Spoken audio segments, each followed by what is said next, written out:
Welcome to Mastering Agility. If you want to listen to authentic conversations with the most inspiring guests, find like-minded people in the Mastering Agility Discord community, or both online and face-to-face events, this is the platform for you. Grab a drink, sit back, and join professional Scrum trainers Sander Dorr, Jim Sammons, and their guests in an all-new episode. Good morning, good afternoon, good evening, and hey, Jim, for once in the Xebia studio. I know, this place is beautiful. I'm super excited to be here. It's wild, isn't it? It brings back memories. As I was telling you, to a company I used to work at like 6-7 years ago, and it's so inspiring to be in a place like this, and like my creative juices are flowing. They're spilling out. There's so much creative juices when I get to be in a space like this. Right, and we just drove here, and you mentioned you went to the Gogh Museum. How is that to be in a place like that? I don't know how other people go to museums. I find myself being very reflective, and I find that when I talk to people after the fact, they're like, so how did you like this museum or that museum or this thing? And I'm like, I take away really different things than many people do. So, when we walked in, I would say I was obviously aware of Vincent van Gogh. I was a fan, but I just started seeing the type of things I'm passionate about everywhere. So here, I'll give you an example. There's a really popular viral Neil deGrasse Tyson short recently about, so the interviewer asked him, who was the most prolific, I think it was scientist or science mind in Neil's opinion. And he said, hands down, without fail, it's Isaac Newton, because he rattled off all these things that Newton did, and he ends, and I'm sorry to ruin the punchline if you all haven't seen it, and then he turned 26. Yeah. I've seen that one. Well, Van Gogh did not start painting till he's 27. Because when I hear the thing like all this stuff that somebody did by 26, and I'm sitting here as a 48-year-old, I'm like, man, I am behind. I'm lazy. I mean, obviously I'm no Isaac Newton, but I do, as I age, I don't know about you, feel just time slipping away. So it was the first thing I took away from the Van Gogh Museum was, okay, he started at 27 and he only really painted for 10 years. Unfortunately, because he decided to end his life. But, there's other painters, other people in other professions where we might see them as one of the greats. And when you really look at their life, maybe they started late, started early, but maybe their total productive time was less than we might think. Does it really matter in that sense? Like, is there race against the clock? Like, when do you need to start in order to be successful? Or like, that comes back to the discussion that we've had multiple times in this podcast. Like, what does success mean? And to me, that there's nothing else to success than the achievement of your goals. And if they're low goals, they're low goals. If you achieve them, you're successful, which is fine. But like when we talk about age like this in this form, it feels like there is a certain deadline that we have to make, or like you have to start so early so that by the time that you're 50 or 60 or 70, you've achieved X and Y. I hope you're right. I want to believe that you're right. I want to subscribe to your newsletter. That is a healthy way of seeing things. And I've said on here many times before, you are mentally healthier than I am. But I struggle to think like I have goals. And many of my goals have been the same since I was young, like since I was 10, 12. Many are new, and I worry that I'm going to find or evolve in such a way that a goal or something really passionate becomes important to me, and I'm unable to do it, either from just the act of growing old or time or space, or be like, if I had known this. Now, I know what you're going to say. You're probably going to say, well, but you can't look backwards. You can't, the rear mirror shows you where you're going. The windshield shows you where you're going. And I get that. But yeah, I mean, I'd be lying if I said this, celebrating a birthday and then walking through the life's work of somebody and all that doesn't worry me, right? Like, because another area you and I differ in is I enjoy being good at something, right? Like, I have friends who are maybe they're making a physical item, or maybe they're writing, or maybe they're maybe they're into decoration, like interior design, and they're okay with not being great currently, and they're okay with never being great. That bothers me. Why? Does that bother you for you or for them? Oh, it doesn't bother me for them. It used to. Like, I used to be the type of person who I'm not going to say I don't judge others, but I would say I would not think less of somebody who is not good at something. But I love the act of learning, and I love the act of mastery. And, if you think about Dan Pink's autonomy, mastery, purpose, right? Like, I totally see all three of those in myself. And I don't I'm never going to play the guitar like Eddie Vedder or Marcus Mumford. But I surely would like to say I'm capable and competent, right? Like, I think I've said on here before, I know I've said it to you, is I don't know what I want to be, but I know what I don't want to be. And what I don't want to be is one thing, right? So no one is good at everything. No one's even capable or competent at everything. But yeah, I don't know. How do you see it? Like, if you break me down, if I lay on your couch, and there's a lot of couches around here, if I go lay on the couch, how would you psychoanalyze what I just said? I don't know. I wouldn't necessarily psychoanalyze. I just have an endless curiosity. So if you don't, let's start with, what are these goals? What goals do you have? I want to write a book. Okay. Hands down, I want to have a book. And not just any book. Like, all I really care about, and I don't even have a domain in mind. I just want to be proud of it. I've been a lifelong reader. I'm a firm believer that all leaders are readers, but not all readers are leaders. And because I enjoy consuming the written word my whole life, I want to produce something. And I do know that is probably what some experts would call an immortality project, right? Like, we've talked about this. Yeah.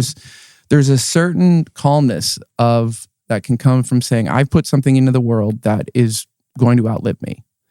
And physical copies of your book may fall off the face of the planet, in a few years, but no one will ever be able to take that away. Somewhere, there's going to be a little citation of you and Ryan Brook, right? Exactly. So that's one. That's funny that you mentioned that specifically, because initially, when we just started writing the book, this is where, to me, the concept or the idea of bringing that forward, just bringing that to fruition, actually emerged as well. Like, I want to have something that's semi-tangible, that's almost proof that I've been here, even beyond when I die.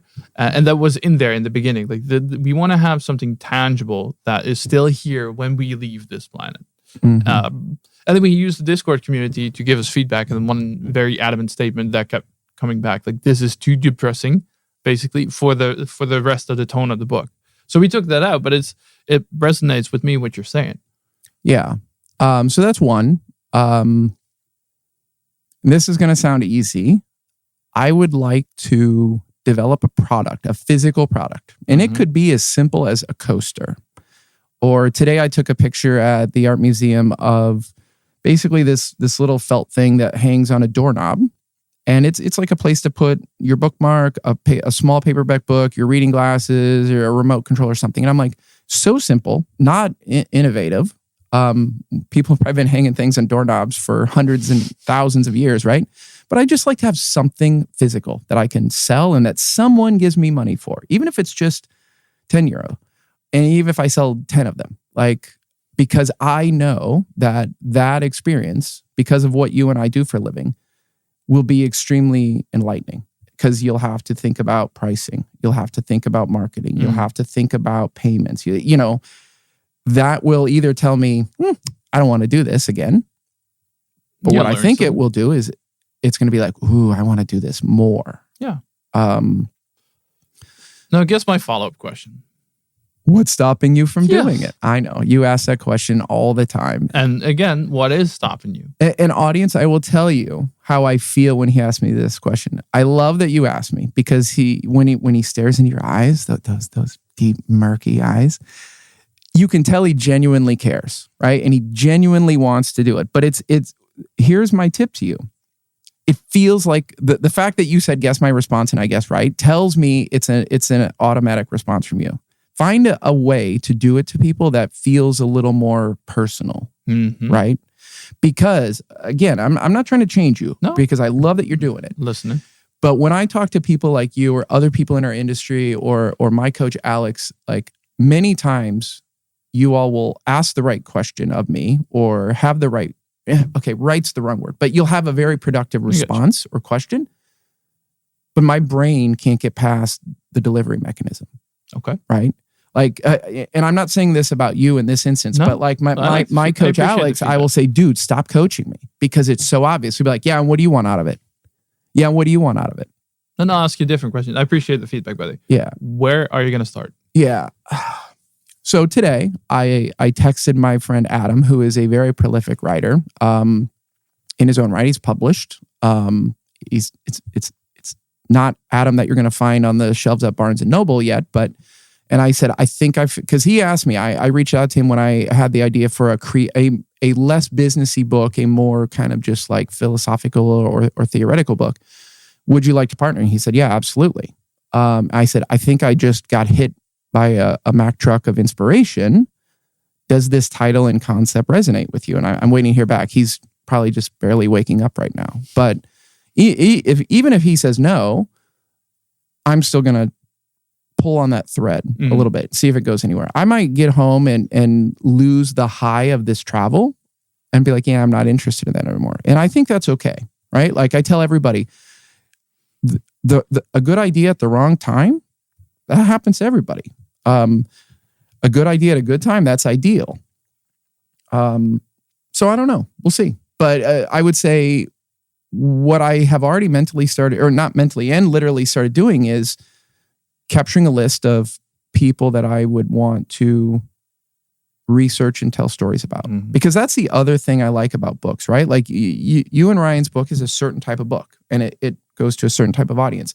And I love that type. I have bookshelves of that type of book. There are other types of books that you can tell the author, and if you read like the little synopsis on the back, the author was not an expert in the topic before they started writing it, but something encouraged Ken Burns to go look at the U.S. military or World War II or whatever. And then if you read, like he spent years immersing himself in that, interviewing countless of people, all that.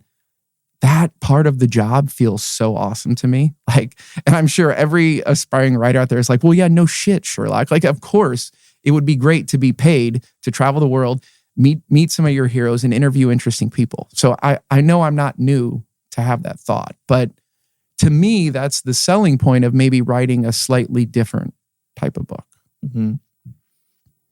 But do you ever see yourself doing something like that? Like if let me give it to you as a more constrained question.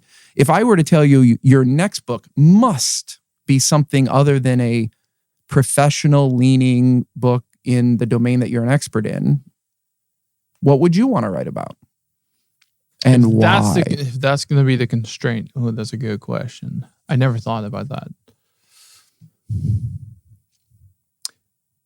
Because to me, like my whole profession and the things that I discuss about in class vary widely. So there's always going to be a connection to the work that I do.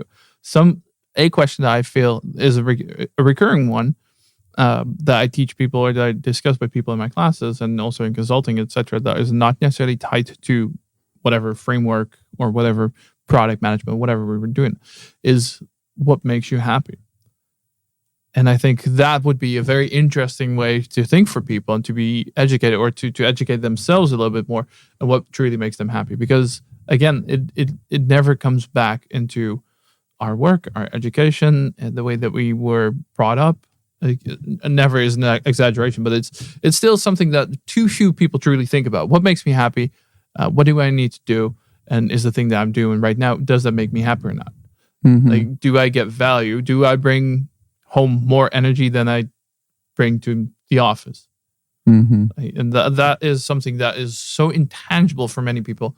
I would like to help people get to that point a little bit faster, hopefully, and just poke them with questions that they could ask themselves to figure out, is this meaningful to me? Does this help? Like, am I doing my job in a different, for something else than just paying the bills? Yeah. Right? You are objectively good at what you do.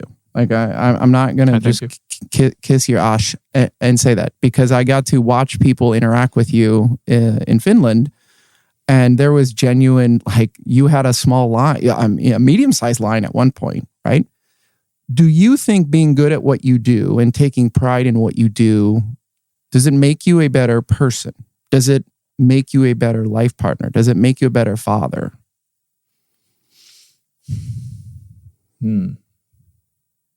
I would like to say yes, because it brings me joy, and therefore it's easier to interact with me, I would say, whether that's in the office or outside or at home.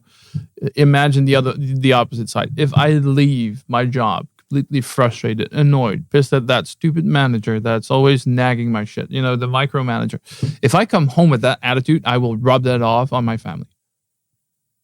Right? Mm-hmm. So in that sense, I would say it makes me a better partner, that I truly enjoy what I'm doing, because I bring home that energy as well. And those are lessons that I can bring to my kids. So think back to a time, not in the too distant past, where you had a bad day. Tell me when you have it in your head. I honestly cannot recall that. The only thing that comes close to having a bad day is just having way too much work. Fair. For a continuous period. Okay, so put yourself mentally back there just for a second. Like, don't wallow in it.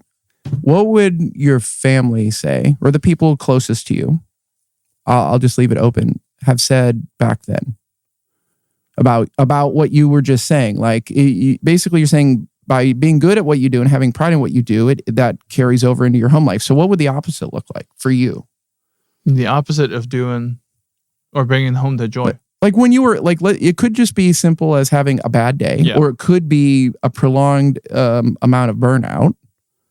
How would that manifest itself, like on a Saturday with your kids, or would it? Or are you able to compartmentalize those two things really clearly? If it takes too long, if I continue that mentality too long, it will drain my energy and therefore also my patience with my kids. So something I really cannot stand, I love my kids to death, but like screaming and yelling, I do not take that shit well. It just annoys, it sits with me in my brain, and I really don't like that. So then the moment that they start screaming, I will be super annoyed right away and try to push that down. And if I have a good week, if I'm not that fatigued, I have a lot higher tolerance for those kind of things than when I'm super tired and everything irritates me. So that is something that I then also bring to my kids, that they will start tiptoeing around me, just because that's an exaggeration, but that they would have to pay a lot more attention to my mood rather than I facilitate their mood. And that's not what I think a parent should be. Yeah. Do you think in the long term, like 10, 20 years from now, like people looking back would be like, oh, I could tell that those couple years, I could tell you were burned out? Or yes. Okay. Because I've had a burnout, right? And right. At that point, definitely people were telling me like, you're heading to a burnout. I see the signs. And I was like, no, why? Burnouts are for the weak, not for me. Like, I'm not one of those weak people. That was my mentality back then, honestly. And I really thought that would never happen to me. And then 2 weeks later, I fainted on my way walking to work. But I always thought, like, this is something that's never going to happen to me. I am unbeatable. Right. Is that a man thing, or is that just a human thing?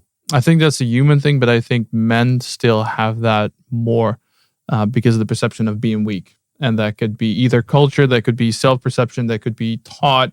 Like if my therapist always calls like the generation before ours, the silent generation, that never were taught to talk about their feelings. So if you don't know how to deal with that, you'll suck up everything, and that's going to destroy you from the inside. And therefore that's going to exacerbate the pace of burnout. Yeah. And that's hard to discuss then, even if so coming back to your question, is it a man thing? I think it has been created to be a man thing, but it's not limited to.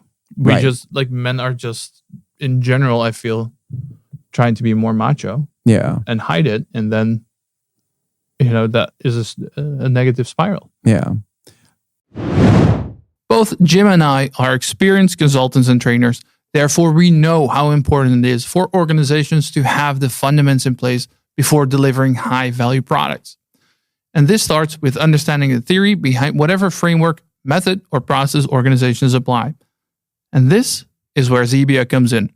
Xebia is a pioneering software engineering and IT consultancy company, transforming and executing at the intersection of domain and technology to create digital leaders for our people, clients, partners, and communities. As a gift for our Mastering Agility audience, they provided us with a discount code MA10 when signing up for their open enrollment classes to get 10% off.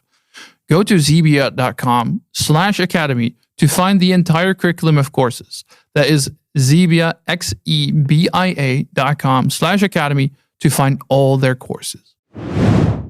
I saw today our colleague Jamie Kriegel, who I think you know better than I, created kind of a new personas of some small cartoon type figures to talk about common patterns and behaviors. And Barry and Christian with the Liberators have done some awesome work over the years in this.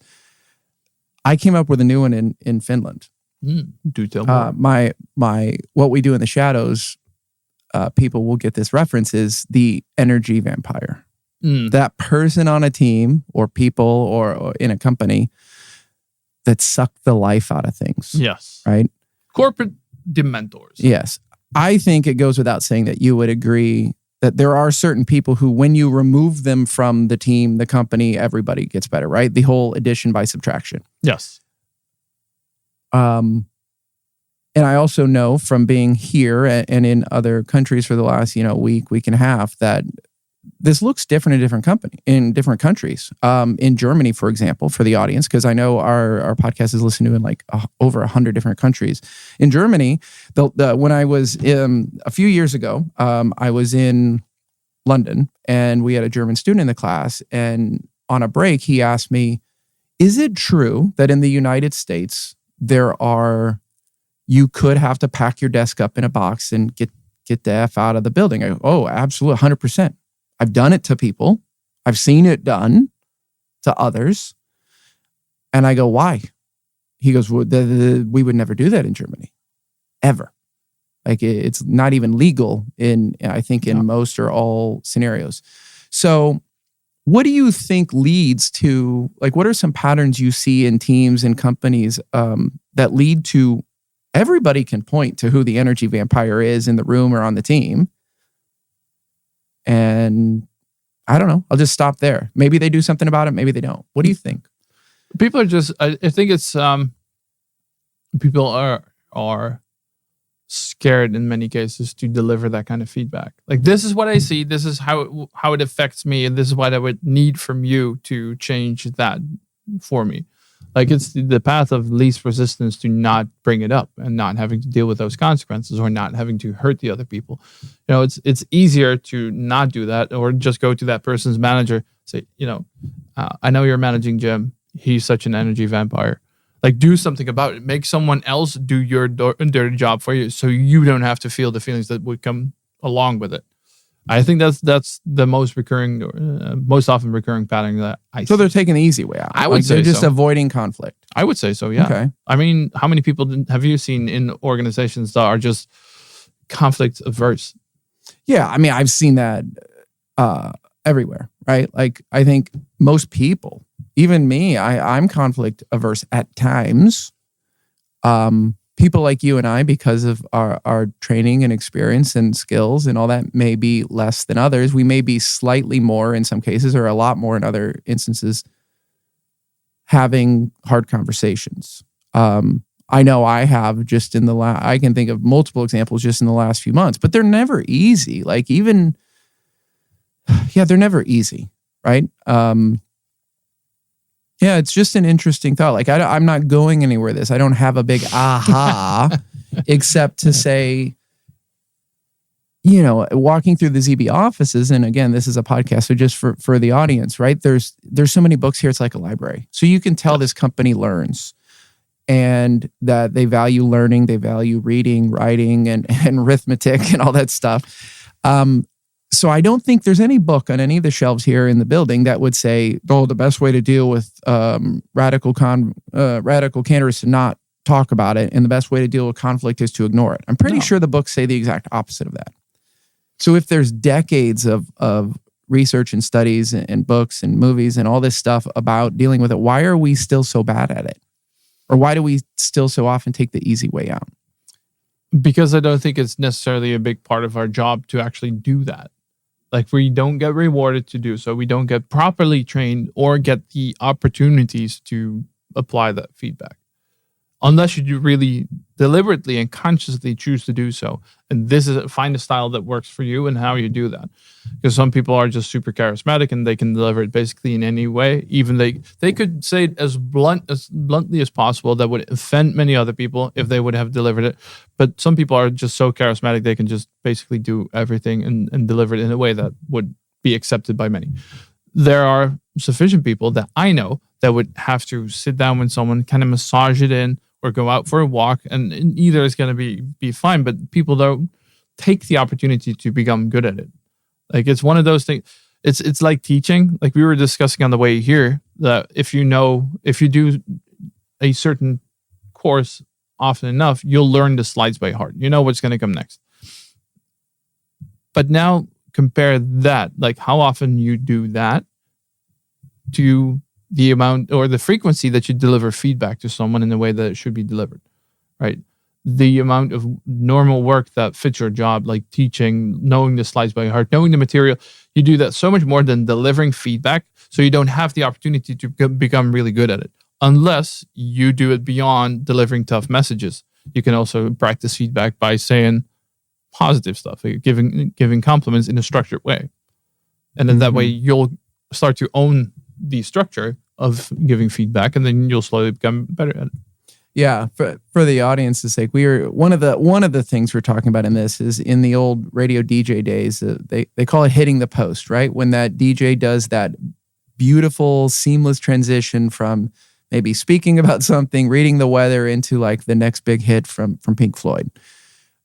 In the classroom setting or in the workplace setting, that can look like a lot of different things. It might mean like you've mastered the art of walking around a room facilitating a group of people, or maybe you've got a certain way that you prep for a workshop or a session or an important meeting to the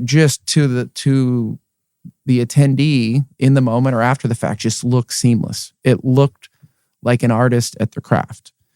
And even when we were in Helsinki, someone came up to me and we were about to record a podcast with them. I won't out them. And they were nervous. They're like, I'm really nervous. I go, don't be. Like, how do you do this? Like, how do you just sit down and throw the headphones on and just do this? I'm like, well, maybe I suck at it. I don't get hung up about it. I believe in iterative and incremental improvements. So if episode 127 is better than episode 100, like clearly better, I'm happy. Yeah. And I said, also, it's just repetition. It's just that, but also, I don't think it's different. Like the conversations that we have now are not necessarily different from the conversations, the way that we would converse when our headphones and the mics would be off, right? It's just having a normal conversation with decent and human interest. And that's the only difference between those conversations is that we're now talking into a microphone, there's cameras at us, and we have headphones on. That's the only difference. Like, we just have a normal conversation. Well, and the number one compliment you and I get is, man, that felt so comfortable. That felt so easy. It was just like we were sitting around a bar talking. Well, yeah, because it kind of is.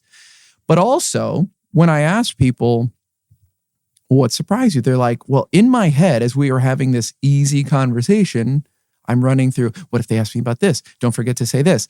If they say this, this is the right answer. I'm like, yeah, all that mental prep and load was for nothing. Because it might have just been like dick jokes and puns.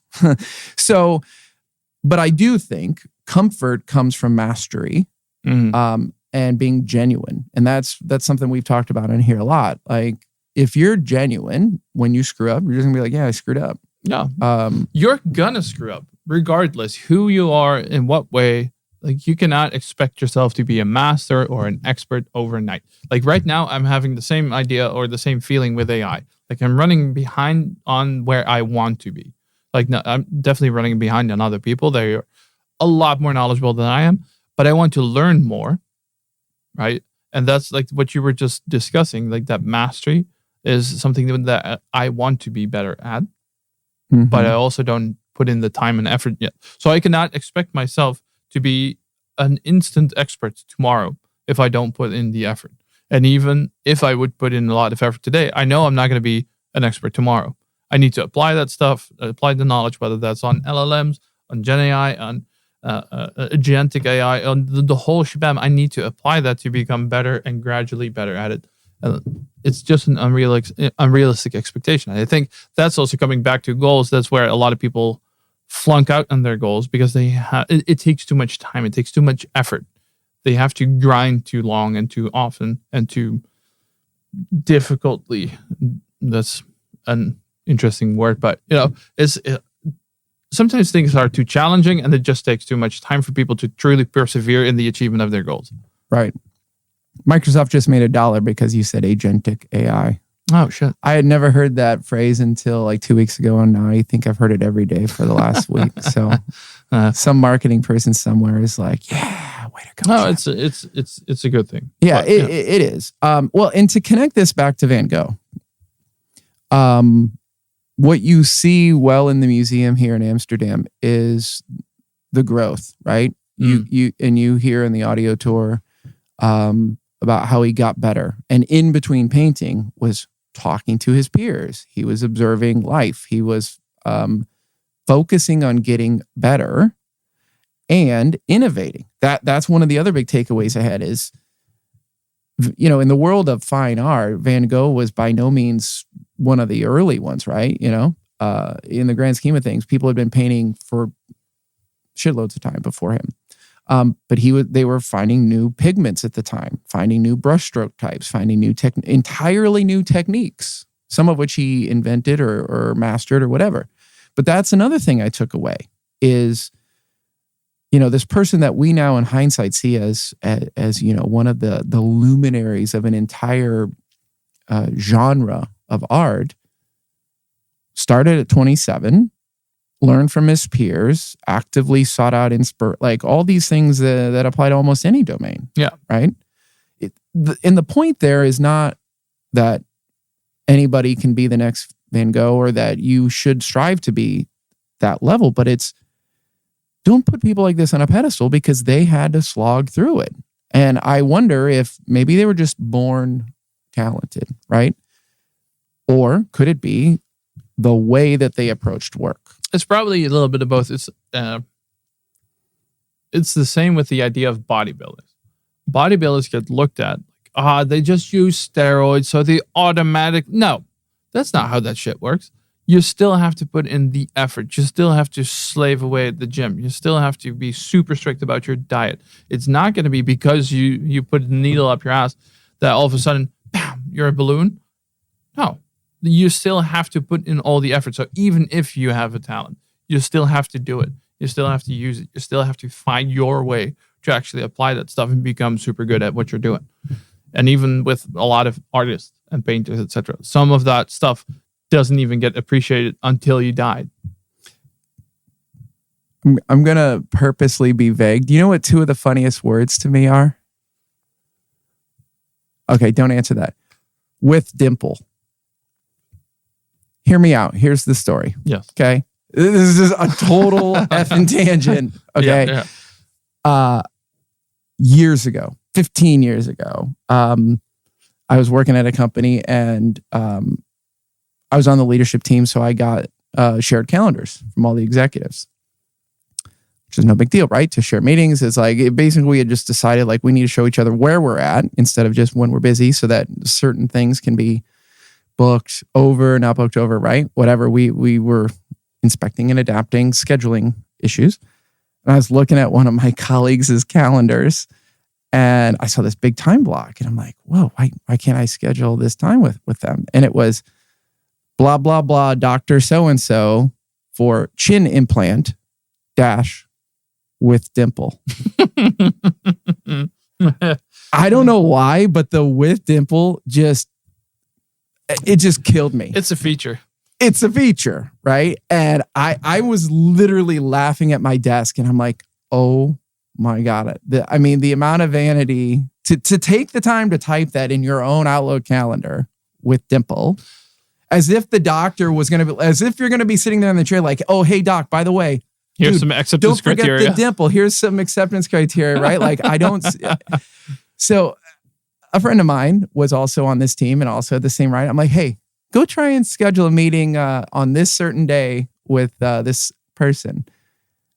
And he didn't even I got the little ... of the day that says he was IMing me in the company I am.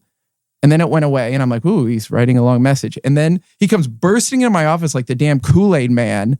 His face is red. He's like, can you believe this? Oh my God. And they had known each other for like 25 years. And he's like, I can't wait to bust his balls about this. This is going to be so fun. Because he put it out there for, like, it's not like we snooped, right? Like this is. No. I mean, if it's public, if it's in your agenda, if it's in your calendar, then everyone can see it. Yes. Sorry. Total tangent about something that you said. A little bit of a squirrel brain there. Brain squirrel. Brain squirrel. Yes. Hashtag trademark copyright brain squirrel. So, and where I'm going with some of this Van Gogh stuff is there's a common phrase out there that no one ever said on their deathbed, I wish I had worked more. I don't know. I've never been. What do you think? What do you think of that idea, that sentence? Well, I cannot verify it because I'm not attending everyone's death. So I don't know. It's an assumption. Have one of your agentic AIs comb the life's history of like what would that be? What I don't know what the Dutch word would be, but like obituary. Yeah. Great idea. And some people, let's be honest, put the bitch in obituary. Never heard that before. There you go. Is that when you're happy to see a woman pass away? Sometimes. Or a guy, I guess. Anybody can be a bitch. No. It depends on where you look at work, where you want to put work in. I mean, if you are on your deathbed and it's about put more work into your relationships and having a happier life, then yes. If it means going to the office just to slave away for corporate, then no. I don't think anyone is going to be there like, oh, I wish I would have been at a doo-doo company X being there 60 hours a week instead of 4. Like, no one's going to be saying that at all. Right. And that's where the purpose from autonomy, mastery, and purpose comes from. Like, like if you're some corporate citizen living in some rabbit warren cubicle, I'm pretty sure you're going to say, I don't wish I had spent more time at work. But when you see people that truly love what they do and work doesn't feel like work, or that it's rewarding at a macro level, and I don't think you're alone in the fact that the people around you benefit from you being good at what you do and enjoying what you do. Not just because maybe you're nicer to be around, but because that passion isn't contagious. It might be lucrative. You might make good money. You might be comfortable. You might have a certain lifestyle for it. So I do think that there probably is some truth to the fact that loving what you do is a really good thing. I would say so. Yeah. Yeah. What makes you happy about your job? Like, what is it that makes you do the thing that you're doing? It sounds cliche, but for me, it's really it's two things. It's about the people, right? The connections I've made. I think it's one of my superpowers is I'm really good over time at making real connections with people, good people that, decades in the future, I'm still friends with and consider, like they're on my personal Facebook and we share the ups and downs of life, right? Like to me, and I think I've said before, one of the biggest compliments I can get is people who would say, I would kill to do another project with you, or I would love to work with you again, or if you ever can hire me, I would. Like, to me, there is no, as a business person, there almost is no better compliment from a people side.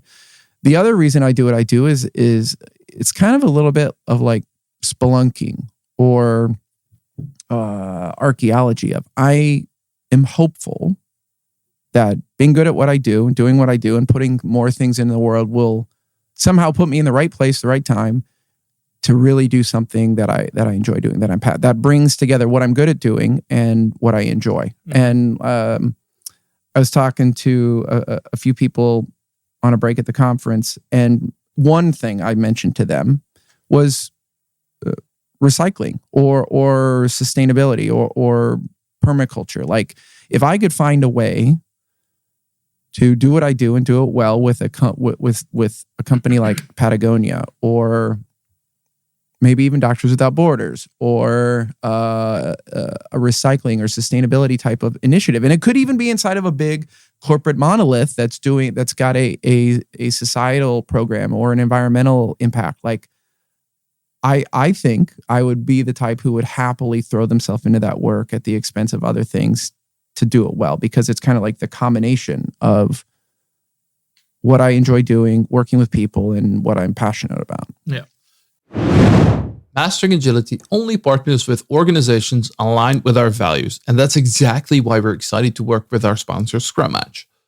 Scrum Match is a recruiting platform created for and run by true Scrum Masters and product owners.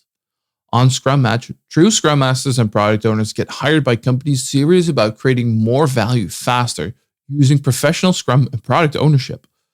Right now, they're hiring for a client with exciting Scrum Master vacancies in Paris and Lyon, France. In this role, you'll coach cross-functional teams to deliver cutting-edge digital products, leveraging Agile, data analytics, AI, and lean UX.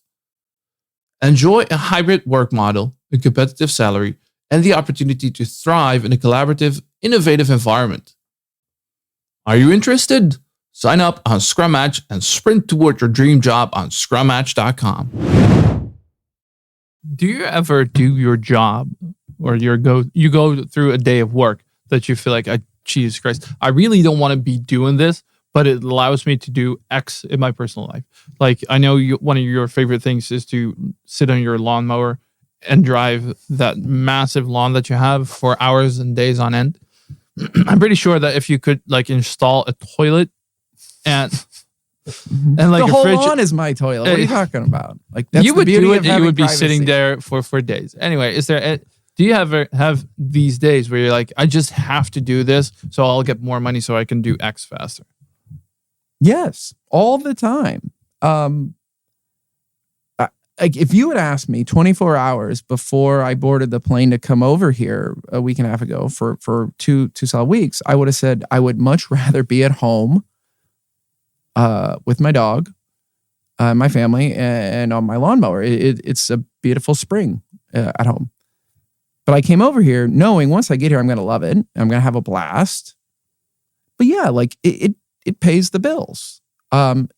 It's just great that I have had a blast for the last week and a half doing what I enjoy and being able to benefit. But yeah, there's many days that I feel like that.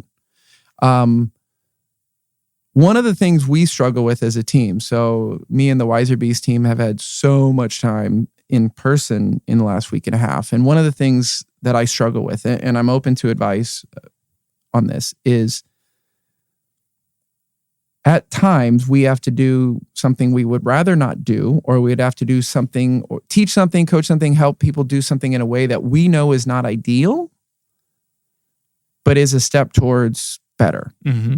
And I was naive, I don't know, let's say 12 years ago when I was working at the time of seeing people who were clearly better than me and saying, why would they tell us to do it this way? They have to know this is dumb or this isn't the point. Like how many times have you and I heard like, that's not the point of agility, or that's not Scrum.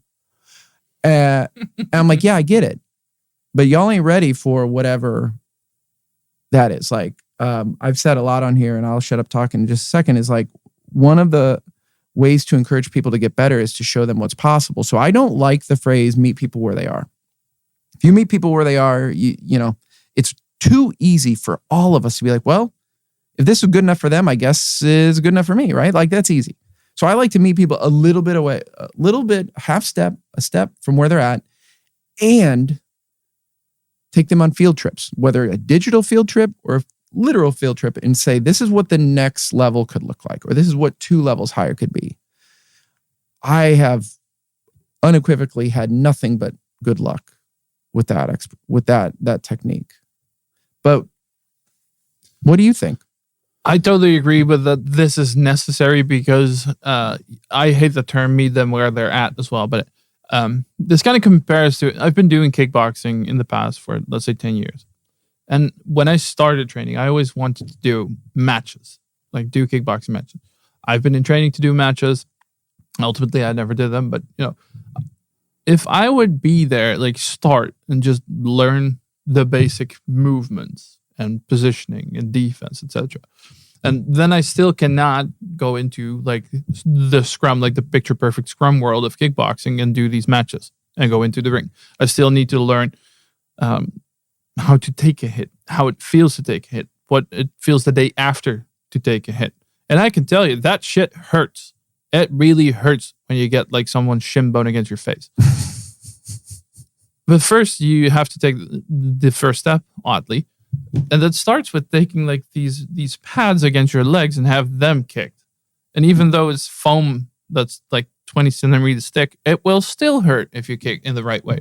But you cannot take a hit from one day to the other if it's such a big difference between where you're at right now and where you want to be. Even so, if your coach sees like they want to be there, but first we have to train them to do like marginal increases so they feel the consequences, they feel how that goes, they build the muscle memory, and then slowly start to progressively become better. But you cannot do that from one day to another, even though you see the potential and you want to have them running, but they cannot even crawl yet. They need to have the basic momentum, the basic motion to get there. And that kind of that's something that made me think about what you just said. How do you feel about when someone says, hey, I'm on board with getting better, with continuous improvement, but whoa, man, you got to dial back your expectations. Like it's going to take a long time. Like maybe you think it's already taking too long, and they're trying to convince you or sell you on the idea that you're still asking or expecting way too much. Yeah. Not of yourself. Like this wouldn't really apply to yourself, but of others maybe. I think it's a combination of two things I would follow that remark with. A would be, all right, then you better prepare your budget, dude. That's one. Because if it's going to take longer for me to do it, then it's going to take you more money to invest. Mm-hmm. And also, I think that is making it a little bit too comfortable for yourself. Not from you as a consultant perspective, but more from the client. Like, kind of massages that into, just to go easy on this. No, I'm here to do a job. I'm here to make you effective. And that's not going to happen if I always just sit with you and hold your hand and like, ooh, poor baby. No. Sometimes it's going to be uncomfortable. Sometimes you're going to hate me. And sometimes you wish you never started this. And that's good because that's how you grow. Right. What do you think? Yeah, I mean, I agree with everything you said.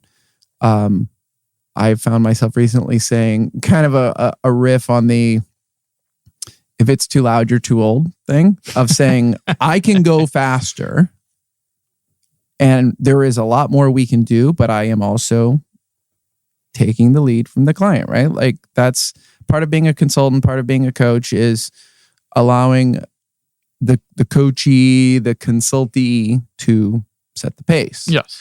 But there is a concept in coaching called pace, lead, right? Mm-hmm. So, and it really goes to speaking. Like, and what this is talking about and where I first heard about this was in like conflict de-escalation.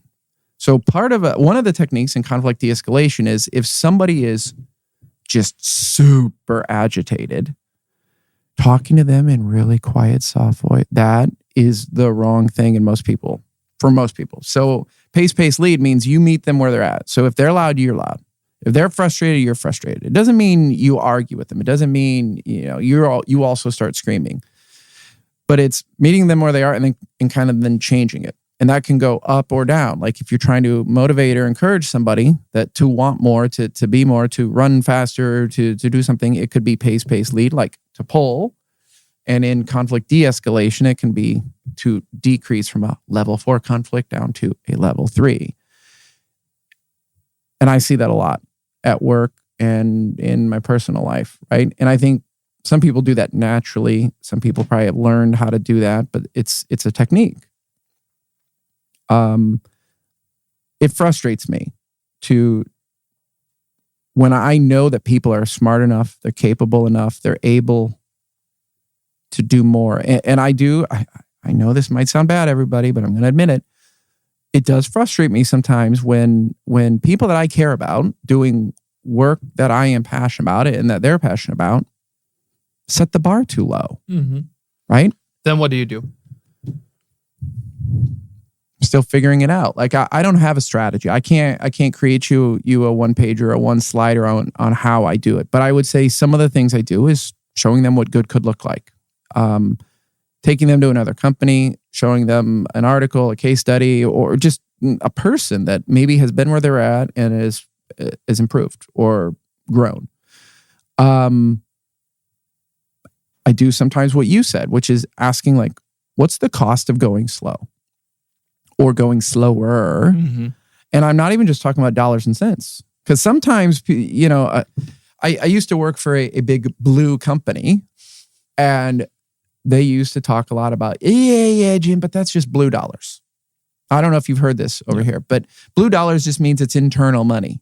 It's cross-charging, it's a cost center, and maybe it turns into green money somewhere. It turns into real money, but they're so removed from that. It's spreadsheet money.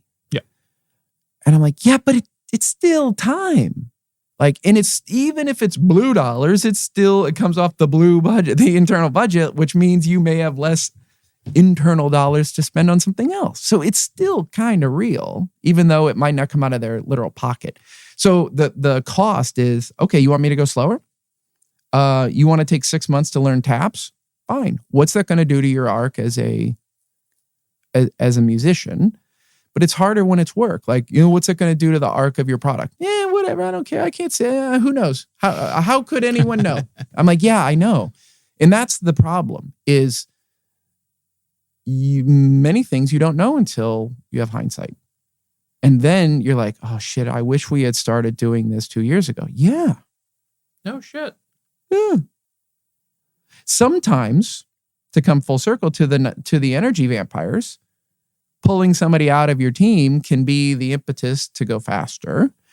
Or sometimes hiring a single person is what I've seen has totally sparked any of these things: interest, passion, engagement, whatever. One of the best things that I've seen multiple teams do is hire a test automation person. Because, okay, let's say you got a team of 6 people and they're great engineers, or maybe they're sort of full stacky, but then they hire somebody who has a skill set that's been lacking, or maybe they hire a domain expert, like an test automation expert, and that person's like, what the hell are y'all doing? We're going to make this a lot better real fast. And we probably all know those Herculean type people who can just pick something up and put it on their proverbial shoulders and move it forward, like without even being told to do it, without being bribed, just because they know it's what's needed and is what they want to do. Yes, and then it feels again so natural, and like this, it's as if these people never had to practice. It looks like from the outside, like this is just a God-given talent, and you don't have to do anything for it. Like the bodybuilders of coaching. Yeah. Hey, let's start slowly bringing this one home. Let's pull up ChatGPT. Oh, we get to answer the ChatGPT question of the day. Okay. Can we create our own agent? What if we had a Mastering Agility agent that just was a powerful question prompt? Oh. Hashtag product idea. Let's see. Hey, everybody, while he's looking this up, I'm going to leave you with something I wrote in my phone. A quote from Van Gogh in a letter to his brother. And this stuck with me. I mean, to the point where I stopped and wrote it. It says, I still hope not to work for myself alone. And I think that's a really interesting quote. And the backstory, and please still go give the museum your money, is he took time to create a painting for his newborn nephew, who was also named Vincent. It was named after him. And the museum I'm walking through was actually opened by Vincent van Gogh, but not the painter, but by his nephew. And in this letter, he's basically, what I interpret from this and infer from this is, like, I'm doing this thing that I love for my nephew, but I want my work to be for other people. Right? Yeah. Inspiring. It is. Because what you and I do is not for us. Like there is some amount of selfish pursuits in it, right? Like I'm not saying we do it as a nonprofit, but we normally do things for the benefit of others. Yes. That's true. Even To this help them podcast is upskill. not for us. Like you and I could have this conversation we have without the mics on. Yeah. And also we're not making any money out of this. No, in So fact, we're the definitely opposite. not doing Anyway, coming back to ChatGPT. Yes, ChatGPT. What assumption am I making that if challenged could open up new possibilities? Oh my gosh. What assumption are you making? I would say, wow, something doesn't come to mind, but I would say one of the things that I think I hear from you is how busy you are. And I think you're making an assumption, maybe, that you're going to burn out and that you don't enjoy being busy could be an assumption. Mm-hmm. And that, or maybe that you don't have enough time to do something. And I don't know, I'm guessing a little bit at some of these, but Ryan Brooke gave you a phenomenal compliment, just to me, not to you. So he might get a little upset that I tell you, he's like, he credits you and your tenacity with finishing the book. Because, we're all working on some initiatives, and we all have the things we're good at. We all have the things we're not good at. We all have our things, right? But, and I've joked with you and busted your chops many times about, brain squirrels and all that stuff. But it's also paired with tenacity, right? So just it's a compliment for you. So I guess those would be my answers about your assumptions. So, all right, hit me with it. What assumptions am I making that are limiting me somehow? First one, thank you. Thank you for giving me that. Well, thank Ryan, but you're welcome. And thank you for giving that. I think you, from earlier in this conversation, like the assumption that you're almost too old to start these kind of things. I think I get it, but I also think it's nonsense. Look at Colonel Sanders. He didn't start KFC until he was in his 60s. Can we use someone else for me to aspire to? But okay, I get it. It's fair about point. the point. Yes, fair point. So I think that's the thing. If you want to do this, and there's no one's stopping you but you. And I know that's an open door as well, but don't assume that your goals are going to fade out, because I know they're just going to continue to stack. Yeah. I need to prune my goal tree a little bit, right? And get rid of some that maybe are not important enough anymore, and maybe they've been replaced by new things that are more important. I would say refine your idea backlog. Terrible way to end the show. All good. All right. Jeb, love you, man. As always, you too. Thank you. That is all for today. Thank you for listening. If you liked this episode, let us know by hitting that like button. Share it with friends and colleagues, sharing a message on LinkedIn, joining our warm and welcoming Discord community, or attend recordings as a virtual audience. You can find all the relevant links in the show notes. We hope you'll tune back in for the next episode of the Mastering Agility podcast.